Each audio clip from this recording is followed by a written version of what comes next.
tungkol sa mga konsensiyang nasunog na parang bakal. Isipin mo ang isang mainit na bakal na idinikit sa balat. Ito ay sumusunog ng malalim, pinapatay ang mga ugat at inaalis ang sensibilidad. Pagkatapos nito, maaari kang masugatan ng malubha at hindi ka man lang makaramdam ng sakit. Ganyan din sa puso. Nagbabala si Pablo kay Timoteo tungkol sa mga taong umabot sa puntong ito. Napakatigas na hindi na nila nakikita ang tama at mali, hindi na makaramdam ng pagsisisi, hindi na makarinig maging ng katotohanan. At ang pinakanakakagulo ay madalas ang mga nasa kalagayang ito ay hindi nakakapansin.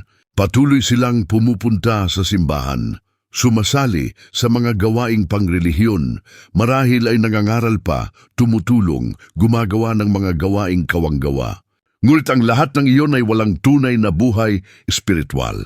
Nakita ko na iyan ng maraming beses, mga taong nagtitiwala sa mga ritual, tradisyon, magandang reputasyon, ngunit hindi kailanman nakaranas ng personal na pakikipagtagpo kay Kristo. Para itong nakatira sa isang teatro, sa labas ang anyo ay perpekto, ngunit sa loob mayroong nakamamatay na kawalan. Kinukumpirma ng modernong agham ang espiritual na katotohanan ito. Ipinapakita ng mga pag-aaral na kapag inuulit ng isang tao ang isang maling moral na pag-uugali, kahit na sa simula ay nakakaramdam ng pagkakasala, ang utak ay umaangkop, binabawasan ng negatibong emosyonal na tugon ng paunti-unti.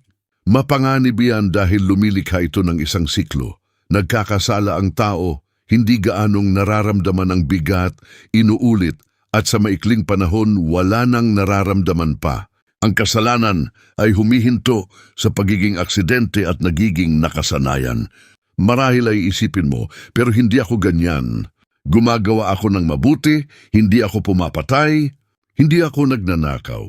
At itatanong ko, hindi ba nagsimula ka ring tawagin na normal ang ilang pag-uugali na alam mong mali noon? Maliliit na kasinungalingan, iningatang galit, masasakit na salita na nakakasakit sa mahal mo, mga kaisipan na inaalagaan mo sa katahimikan. Ganyan lumilihis ang konsensiya dahan-dahan nang hindi natin napapansin.